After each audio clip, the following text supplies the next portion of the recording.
હે WhatsApp guys, my name is Prem અને આજે મમ્મી જઈ રહી છે મામાના ઘરે. મમ્મીને બસ બેસાડવા માટે જવું પડશે હાલોલ. અને આજે આપણી નિંજા બાઇક નથી લીધી છે આપણી ધન્નુને લઈ અને મમ્મી અને અમે લોકો નીકળી જઈએ છીએ હાલોલની તરફ. 16-17 કિલોમીટરનો સફર તય કરી અને ગાઈસ અમે લોકો આવી ગયા હતા હાલોલ. અમે લોકો આવી ગયા હતા બસ ડેપો અને કાઉન્ટર પર પૂછવા ગયો હતો કે બસ ક્યારે આવશે, તો કહી રહ્યા હતા કે અડધા કલાક પછી. હાલોલની આજુબાજુના વ્યુઅર આ વિડીયો જોઈ રહ્યા હોય તો ગાઈસ ફોલો જરૂર કરજો. અડધો કલાક વેઇટ કર્યા બાદ ફાઇનલી આવી ગઈ હતી બસ. બસની સીટ રોકવા માટે મેં વેલો ચડી ગયો અને આગળથી બસ એવી ભરાઈને આવી કે ભાઈ સીટની જગ્યા જ નથી મળી. કંડક્ટર કહી રહ્યો હતો કે આગળ પાવાગઢ જતા ખાલી થઈ જશે બસ. અહીંયા ઘડી ગઈ આપણી મળી ગઈ હતી ફોલોવર. મમ્મીને બસ બેસાડી અને મારા મજાકમાં ચાલી રહ્યો હતું કે હાલોલમાંથી કશુંક લઈ જવાનું છે, બટ શું લઈ જવાનું છે બટ ખબર નથી. ખેર હું નીકળી ગયો હતો આપણા ઘરની તરફ. પાણી લાવમાં ફ્યુલ નખાય અને ગઈસ હું આવી ગયો હતો ઘરે. મમ્મી આજે જમવાનું બનાવીને ગઈ છે. પરાઠા અને શાક નથી બનાવ્યું, લીધું છે સેવ અને અથાણું.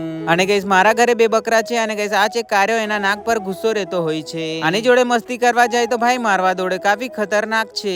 અને ગાઈસ આનો ભાઈ છે બીજો જુડવા કાપી કોમેડી કાપી એન્ટરટેનમેન્ટ વ્યક્તિ છે. બંને બકરા વેચી દેવાના છે. પ્રાઇસ શું આવશે કમેન્ટ બોક્સમાં ફીડબેક જરૂર આપજો, હું રિપ્લાય જરૂર આપીશ.